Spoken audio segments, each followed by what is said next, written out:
আসসালামু আলাইকুম সবাইকে। আশা করি সবাই ভালো আছেন, আমিও ভালো আছি আলহামদুলিল্লাহ। আজকে আমি রান্না করব পাস্তা। আমি যেভাবে খেতে পছন্দ করি ঠিক ওইভাবেই রান্না করব।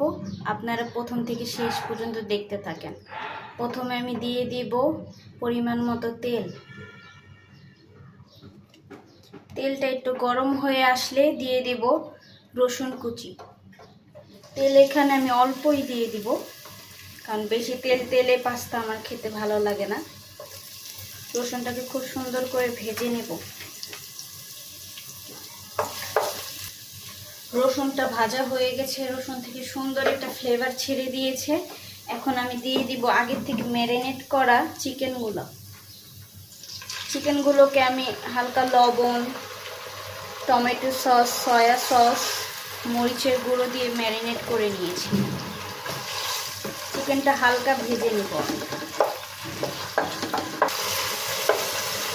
এবার আমি দিয়ে দিব মাশরুম, ফ্রোজেন মাশরুম এখানে আমি ইউজ করব।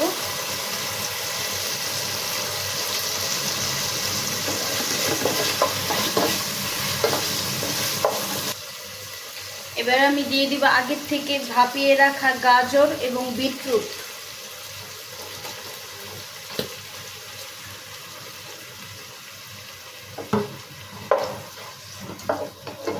সবকিছু একসাথে খুব সুন্দর করে ভেজে নেব।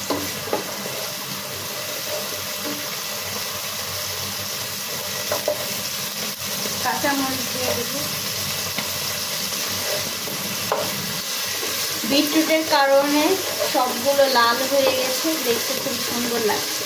এবার আমি দিয়ে দিব টমেটো সস, সয়া সস,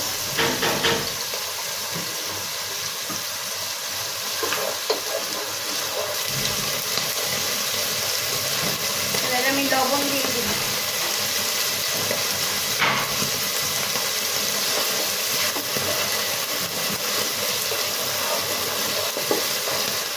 দিয়ে দিব ম্যাগির স্বাদে ম্যাজিক 2টা।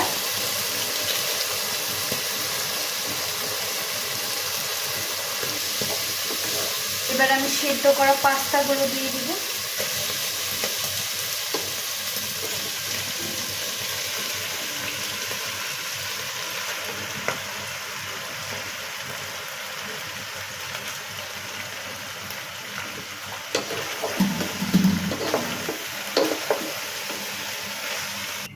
আমার পাস্তা রান্না হয়ে গেছে। এখন আমি কিছু চিজ দিয়ে দিব।